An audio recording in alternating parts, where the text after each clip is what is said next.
Assalamualaikum warahmatullahi wabarakatuh. Perkenalkan, nama saya Nirwanda. Saya lahir pada tanggal 6 November 2005. Saat ini saya adalah mahasiswa program studi Ekonomi Pembangunan Fakultas Ekonomi dan Bisnis.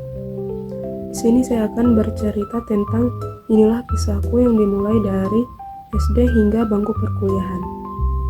Waktu SD kelas 2, aku hampir tinggal kelas karena aku kebanyakan bermain dan gak pernah belajar.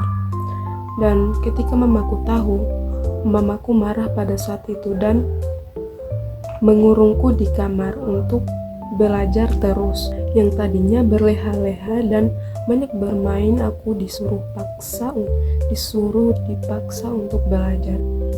Dan ya, pada akhirnya dari paksaan itu aku mendapatkan peringkat 2 di dalam kelas.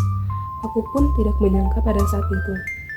Dan akibat dari paksaan itu aku selalu mendapatkan peringkat 1 ataupun 2 dari semenjak SD hingga SMA. Dan aku belajar dari ibuku bahwa kanan kadang memicu potensi yang bahkan kita sendiri tidak sadari.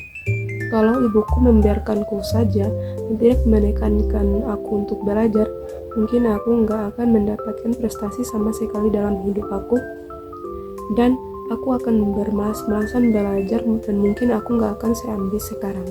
Tapi ceritaku belum sampai di sini saja. Ceritaku mulai lagi dari SMA.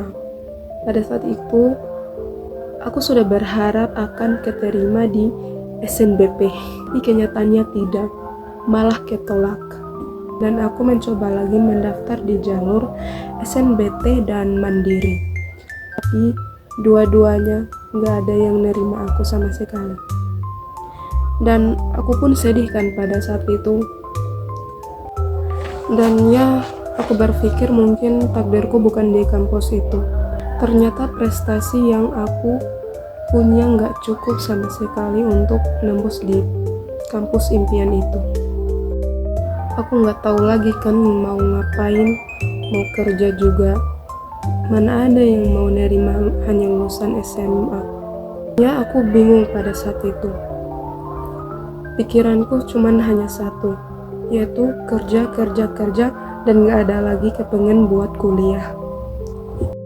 Dan pada saat bulan Agustus, kalau nggak salah waktu itu ada tetanggaku yang KKN yang berasal dari UMM, dan ketika aku melihat mereka, rasa ingin kuliahku bangkit lagi. Dari situ aku bangkit lagi. Untuk menghilangkan kesedihanku, aku pergi mencari ilmu lagi. Aku ke kampung Inggris Pare untuk belajar bahasa Inggris di sana, karena aku nggak punya skill sama sekali di bahasa Inggris. Dan ya, untuk mengisi waktu aku ke sana. Dan aku mencari peluang baru di sana dan memikirkan lagi matang-matang tentang perguruan tinggi yang akan aku pilih di tahun depan dan jurusan apa yang aku minati. Di sana aku banyak bertemu orang dari berbagai daerah, dan pada saat itu aku merasa paling bodoh ya. Memang benar, karena aku kan belum punya skill sama sekali di bidang bahasa Inggris. Teman-temanku yang lain sudah punya basic bahasa Inggris dan aku sama sekali mulai dari nol. Nah, di sana kami belajar juga tentang public speaking, dan dari situ kan aku introvert. Aku malu sama sekali untuk maju ke depan dan berbicara di depan banyak orang. Dan dari situ aku belajar terus dari kegagalan yang aku alamin pada saat itu. Dan ternyata membawa dampak ke bangku perkuliahan. Di kelas aku nggak lagi malu-malu, aku nggak lagi introvert, aku nggak malu lagi untuk maju ke depan. Dan ternyata Allah memilihkanku untuk gap year karena ada 3 alasan.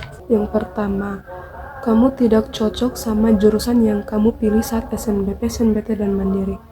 Karena waktu itu kan aku pilihnya jurusan tata busana. Jadi ya mungkin gak takdir, Allah tidak memberikan izin untuk mengambil jurusan itu.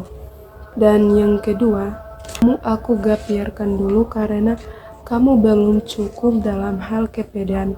Jadi kamu ke kampung Inggris Pare dulu untuk melatih otak dan mental kamu. Yang ketiga, kamu gak cocok sama kampus yang kamu inginkan itu.